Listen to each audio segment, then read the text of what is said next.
Λοιπόν, καλημέρα. Ωραία, ακουγόμαστε και πάρα πολύ ωραία. Ευχαριστούμε θερμά τους δύο οργανωτές, τον φίλο τον Ανδρέα τον Γιαννόπουλο, για την πρόσκληση. Να καλημερίσω τον Αντιπρόεδρο της Κυβέρνησης, τον κ. Κωστή Χατζηδάκη. Καλημέρα. Τι κάνετε, κύριε Αντιπρόεδρε? Γεια σας. Καλώς σας βρήκα. Λοιπόν, ωραία είναι που βρισκόμαστε και τα λέμε. Θα μιλήσουμε για επενδύσεις. Και θα προσπαθήσουμε όσο μπορούμε. Εδώ, ξέρετε, έχει προηγηθεί μια συζήτηση αναλυτική. Αντιλαμβάνεστε πάνω σε θέματα τα οποία τα γνωρίζετε, τα έχετε δουλέψει. Ελλείψεις στο κομμάτι των μεταρρυθμίσεων. Εγώ θα ήθελα λίγο έτσι να ξεκινήσουμε λίγο με κάτι λίγο διαφορετικό. Υπό την έννοια ότι σήμερα, για παράδειγμα, ένας πρόεδρος, ο οποίος μας έχει συνηθίσει σε φασαρία μεγάλη, σε ταραχές, σε αναστατώσεις στις αγορές, ο πρόεδρος Τραμπ, σήμερα στην Πενσιλβάνια, έχει φωνάξει τους μεγαλύτερους επιχειρηματίες της τεχνητής νοημοσύνης και τους μεγαλύτερους επιχειρηματίες της ενέργειας να κάτσουν κάτω να συζητήσουν πώς μπορούν οι δύο τομείς, στους οποίους ο ένας δεν μπορεί χωρίς τον άλλον, η τεχνητή νοημοσύνη δεν μπορεί χωρίς την ενέργεια, πώς θα προχωρήσουν και θα κάνουν μεγάλες επενδύσεις. Εμείς γιατί δεν μπορούμε να το κάνουμε αυτό? Γιατί δεν μπορούμε να κάτσουμε να συζητήσουμε? Έτσι κλάδι μεγάλη. Και περιμένουμε το κράτος να ορίσει. Καλά. Και ο πρόεδρος των ΗΠΑ κράτος είναι. Ναι. Δεν είναι ότι συζήτησαν μεταξύ τους ο τομέας της ενέργειας με τον τομέα της τεχνητής νοημοσύνης στις ΗΠΑ. Προφανώς κανείς δεν εμποδίζει τους παράγοντες της επιχειρηματικότητας να πάρουν πρωτοβουλίες και εμείς ούτως ή άλλως είμαστε, όπως ξέρετε, υπέρ της ελεύθερης οικονομίας και της επιχειρηματικότητας και θα είμαστε οι τελευταίοι που πιστεύουμε ότι το κράτος μπορεί να τα κάνει όλα. Στο βαθμό που εξαρτάται από εμάς, νομίζω ότι και στο κομμάτι των κινήτρων έχουμε υπάρξει πολύ συγκεκριμένοι και με αντίστοιχα θετικά αποτελέσματα και στους τομείς τους δύο που έτυχε να αναφερθείτε, επίσης έχουμε πάρει μια σειρά από πρωτοβουλίες οι οποίες στην ενέργεια έχουν αποδώσει.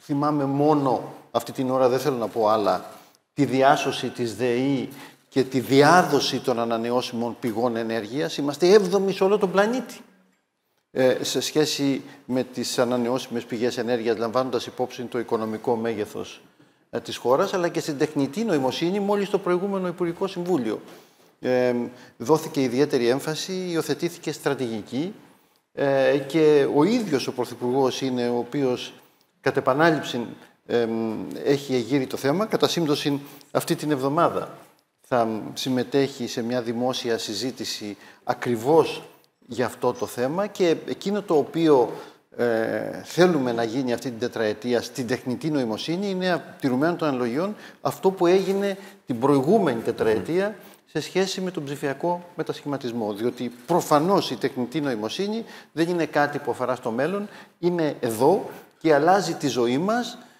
και αλλάζει και την οικονομία με έναν τρόπο εντυπωσιακό. Είναι ένας από τους τομείς και ποιοι θα είναι οι άλλοι τομείς οι οποίοι θα τονώσουν τις επενδύσεις? Ξέρουμε ότι είμαστε, και ακούστηκε και νωρίτερα, ότι ο ρυθμός της Ελλάδας είναι ανωδικός μεν, ωστόσο απέχουμε αρκετά, δεν νομίζω 16 με 21, είναι από τον ευρωπαϊκό μεσόωρο. Και είμαστε στην καλή περίοδο που έχουμε τα πολλά λεφτά, που είχαμε και το σχετικά λειτουργείο του ελαττηρίου στην οικονομία.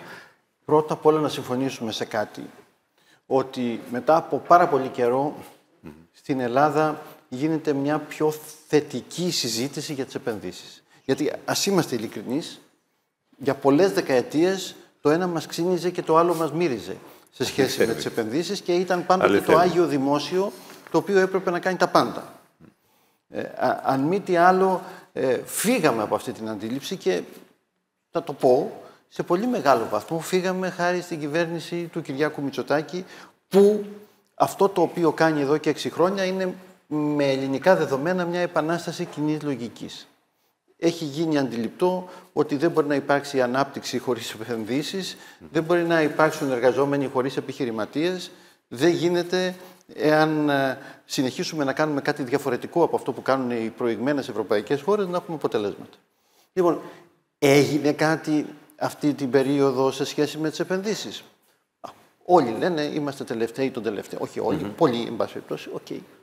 πιθανόν να είμαστε τελευταίοι και να μην το έχω εγώ αντιληφθεί. Ωστόσο, εγώ εκείνο το οποίο έχω αντιληφθεί είναι ότι πρώτα απ' όλα έχουμε μια καθαρή αύξηση των επενδύσεων, μια αύξηση των επενδύσεων κατά 64% σε σχέση με το 2019,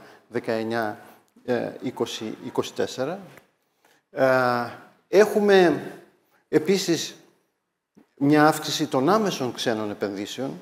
Το 2024 ήταν η δεύτερη καλύτερη χρονιά από το 1990 και μετά στις άμεσες ξένες επενδύσεις, ή μήπως όχι. Υπάρχει κάποιος που να το αμφισβητεί.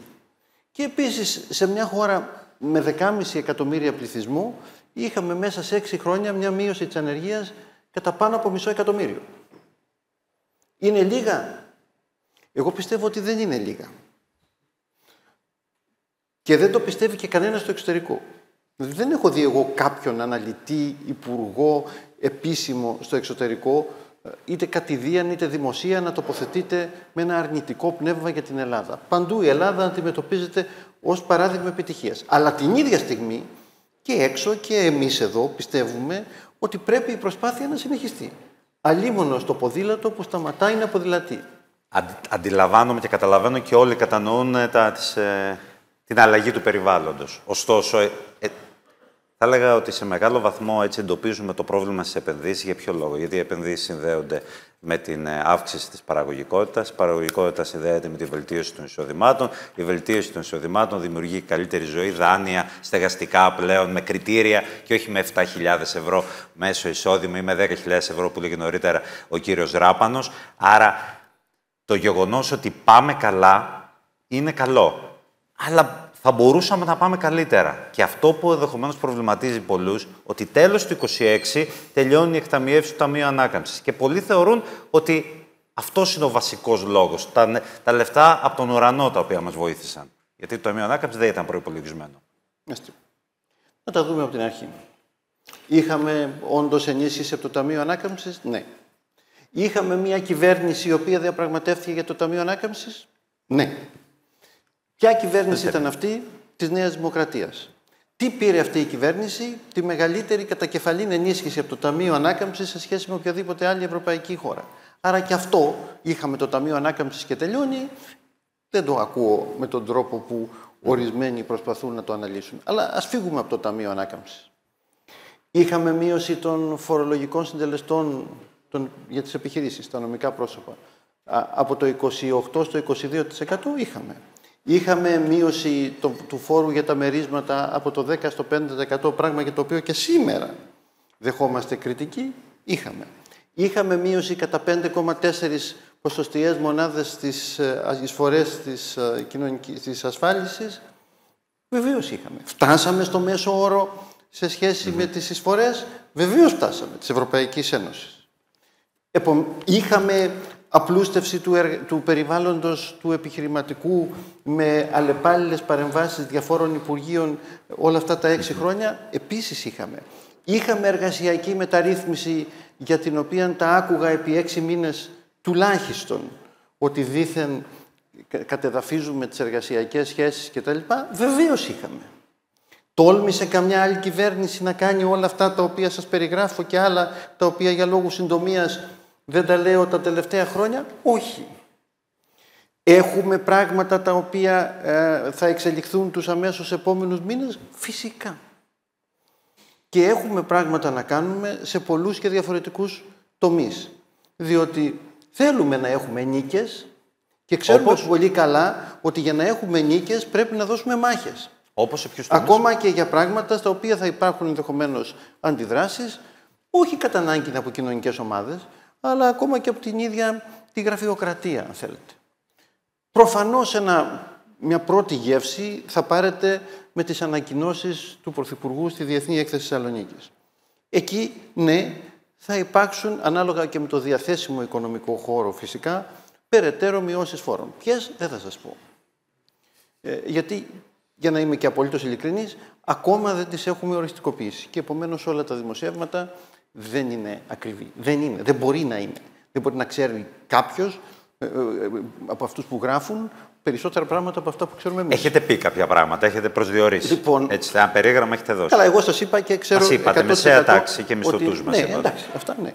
Μας το είπατε. Λοιπόν, αλλά δεν μπορώ να τα συγκεκριμενοποιήσω παραπέρα. Σαφώς.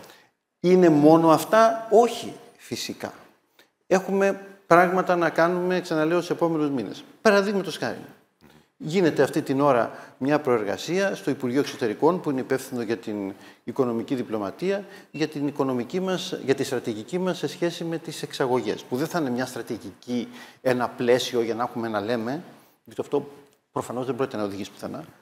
Θα είναι συγκεκριμένες παρεμβάσεις, έτσι ώστε με στοχευμένες δράσεις να έχουμε ενίσχυση των εξαγωγών μας και διείσδυση σε αγορές οι οποίες είναι ενδιαφέροντος για την Ελλάδα.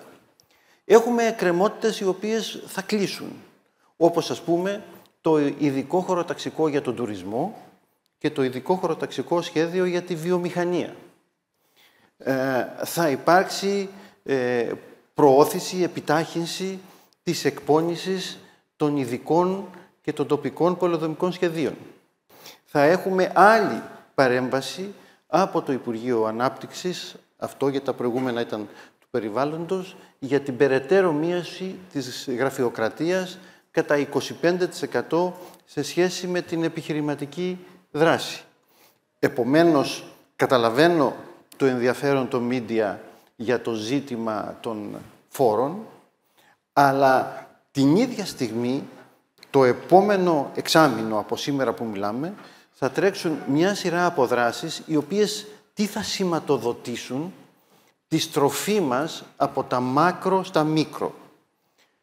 Στα μάκρο θα διαφορήσουμε από εδώ και πέρα? Όχι, θέλουμε να προστατεύσουμε την πρόοδο που υπήρξε, διότι ναι, παρά την εντυπωσιακή μείωση του χρέους ως ποσοστό του ΑΕΠ, το χρέος μας είναι ψηλά. Θέλουμε το 2028 να μην είμαστε πια, μετά από πολλές δεκαετίες, η χώρα της Ευρωπαϊκής Ένωσης με το υψηλότερο δημόσιο χρέος ως ποσοστό του ΑΕΠ. Πιστεύω θα το πετύχουμε και θα εξακολουθήσουμε στο μείγμα της οικονομικής μας πολιτικής να συνδυάζουμε την δημοσιονομική σύνεση με την ανάπτυξη. Και θέλω να υπογραμμίσω και να ζητήσω από οποιονδήποτε να το αμφισβητήσει. Υπάρχει κανείς που να πιστεύει ότι τα τελευταία 6 χρόνια δεν συνδυάστηκαν αυτές οι δύο πολιτικές? Δεν είχαμε δηλαδή μία συνεχή μείωση του χρέους από τη μια πλευρά και από την άλλη ρυθμούς ανάπτυξης μεγαλύτερους από το μέσο όρο της Ευρωπαϊκής Ένωσης? Είχαμε ή δεν είχαμε αυτές τις δύο τάσεις? Τις είχαμε. Κανείς δεν το αμφισβητεί.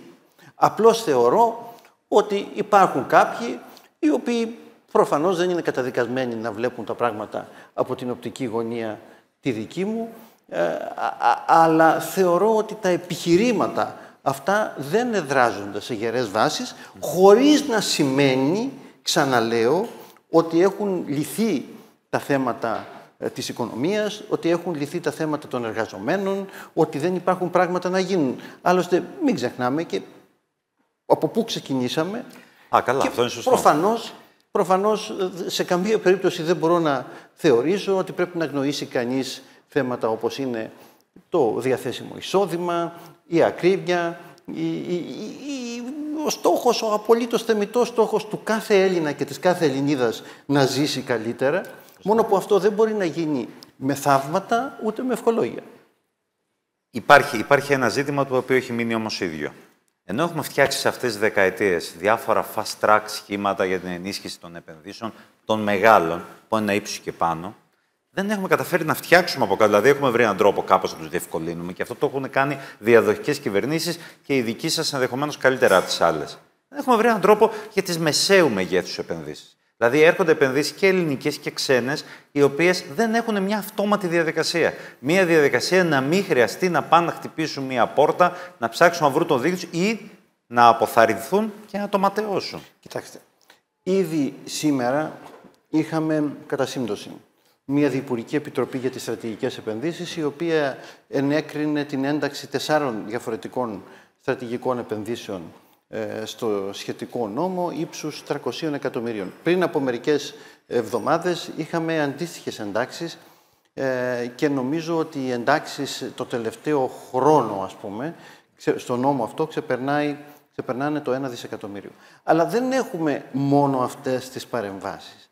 Δεν αγνοούμε τις μικρομεσαίες επιχειρήσεις, ούτε ο επενδυτικός νόμος αυτός καθ' αυτός, ούτε και το ΕΣΠΑ, αν θέλετε, αγνοούν τις μικρότερες επενδυτικές πρωτοβουλίες.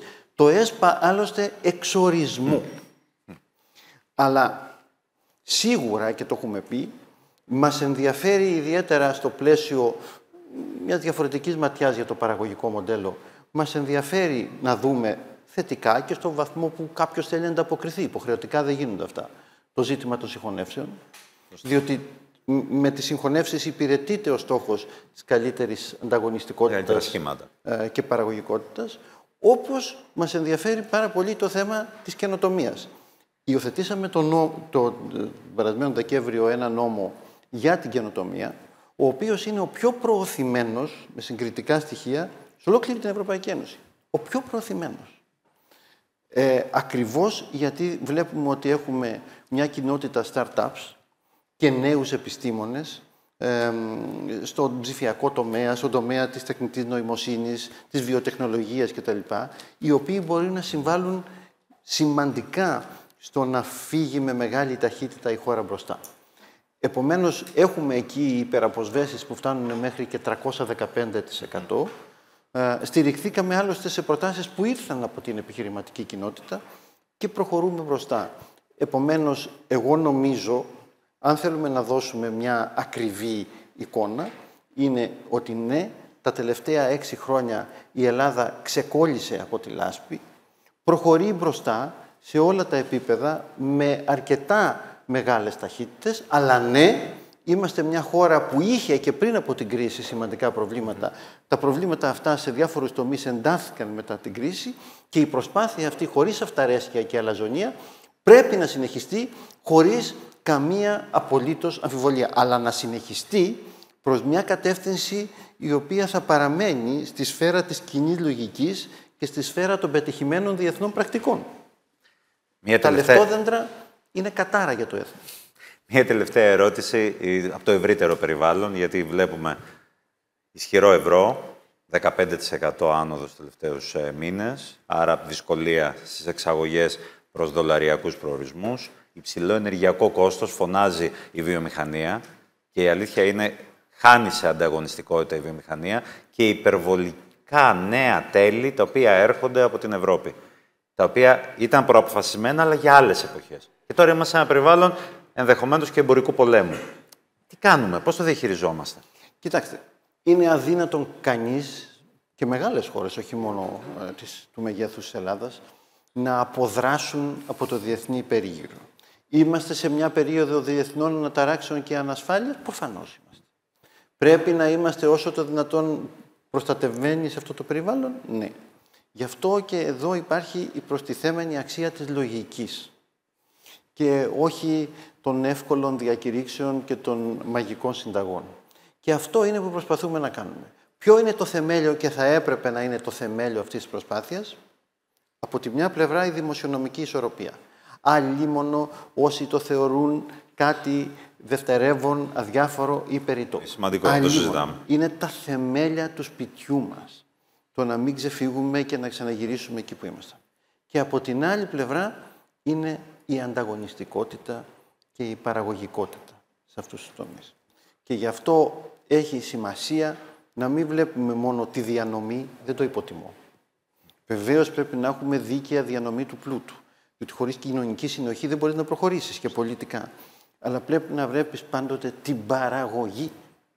Την παραγωγή πρόσθετου εισοδήματος. Και αυτά που σας είπα για τις περαιτέρω φορολογικές μειώσεις, για το χωροταξικό για τον τουρισμό, το χωροταξικό για τη βιομηχανία, το χωροταξικό για τις ΑΠΕ που δεν σας τα είπα, το τοπικό πολεοδομικό σχέδιο, την περαιτέρω μείωση της γραφειοκρατίας κατά 25%, τη στροφή των εξαγωγών σε τομείς που θα έχουν προστιθέμενη αξία, όλα αυτά, όσο και αν ακούγονται τεχνικά ή δεν κάνουν πρωτοσέλιδα στις ιστοσελίδες, στις εφημερίδες και να γίνονται βασικά θέματα στις τηλεοράσεις, είναι ουσιώδη ζητήματα, τα οποία και οι προηγούμενοι ομιλητές, από όσο κατάλαβα, τα τόνισαν ή τα υπενήχθησαν.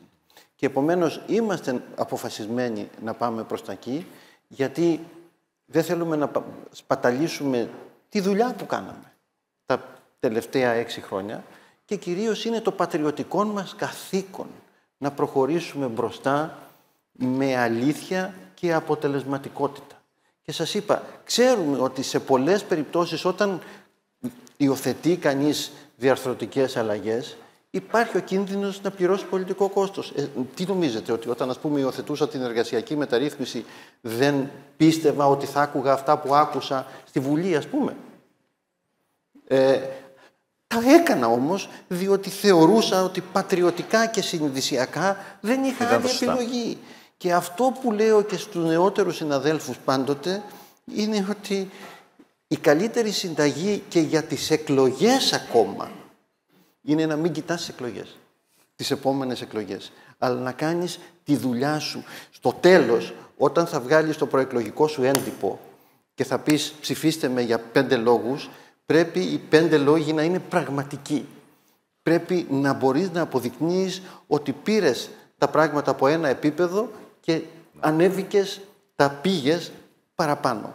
Αυτό είναι, νομίζω, αυτό που όλοι πρέπει να επιδιώκουμε. Δεν είμαστε καταδικασμένοι να συμφωνούμε στο τι λέμε και τι κάνουμε, αλλά αλίμονο στους πολιτικάντιδες, τον πολιτικαντισμό και στις δημόσιες σχέσεις. Οι δημόσιες σχέσεις και η πολιτική είναι 2 διαφορετικά πράγματα. Όσο καλύτερα το κατανοήσουμε, τόσο καλύτερα θα είναι για όλους μας. Βάλατε στο τέλος συζήτηση και τις εκλογές και σας ευχαριστώ θερμά. Εκλογές, δεν υπάρχουν εκλογές μπροστά μας, είναι το 27. Το λέω όμως γιατί καμιά φορά η σκέψη για τις εκλογές, όποτε και αν γίνουν, λειτουργεί ενίοτε ως φρένο για να κάνει κανείς θαραλέα πράγματα. Τα θαραλέα πράγματα είναι προϋπόθεση για να κερδίσει εκλογές. Λοιπόν, ευχαριστούμε θερμά τον Αντιπρόεδρο της Κυβέρνησης. Να είστε καλά. Ευχαριστώ θερμά, κύριε Χατζηδάκη. Ευχαριστώ θερμά, κύριε Γιαννόπουλε. Υψηλό επίπεδο σε όλα τα πάνελ. Συγχαρητήρια για τη δουλειά σας. Χάρη σε εσάς.